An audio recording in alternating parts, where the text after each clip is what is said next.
Okay. This is a story about Dee and Floppy. When I say begin, start reading aloud on the top of the page.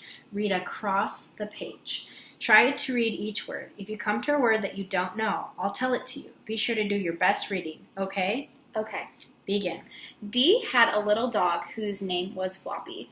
Floppy had long ears and a very round body, and she was Dee's best friend in the whole world. That is why Dee was so sad the night Floppy left.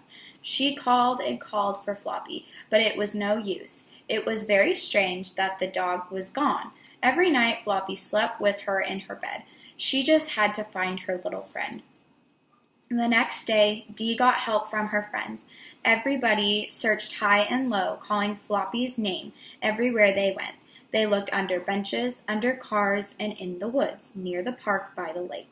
Floppy was not in any of her favorite places. Dee was getting very worried about her. She decided to put up signs with pictures of Floppy. The signs described the dog and explained where to bring her if she was found. Meanwhile, everyone kept looking while the sun got lower and lower. By evening, Floppy was still missing and everybody had to stop. Stop.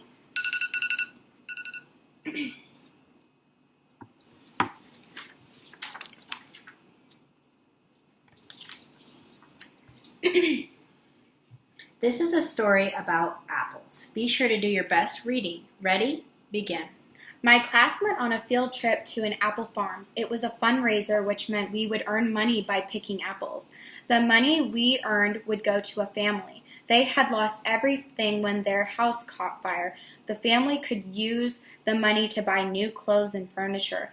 My class wanted to earn $500 for their family.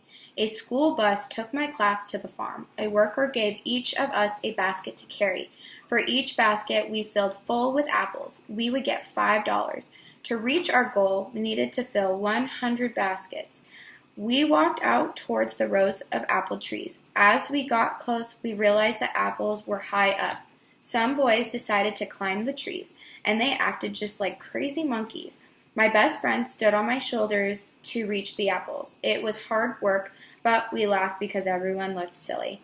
Our baskets quickly filled up with apples.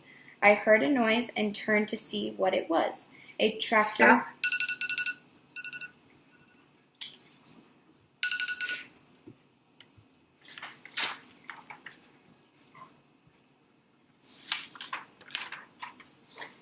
This is a story about Mark. Be sure to do your best reading. Ready? Begin.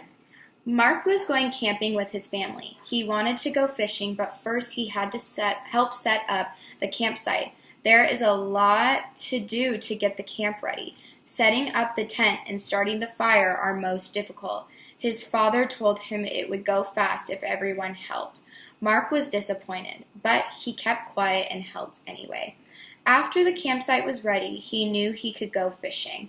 Getting the tent set up seemed to take forever. The poles were heavy and Mark quickly became tired. He had to lay out the sleeping bags, which were like thick blankets that zipped up the side. Laying out the bags inside the tent made him exhausted. He rested for a moment and then headed for lunch. Next, Mark had to help his mother prepare the food. No fire was needed, so that saved some time, and the sandwiches and sodas tasted delicious. He ate quickly, thinking of fish they would catch for dinner.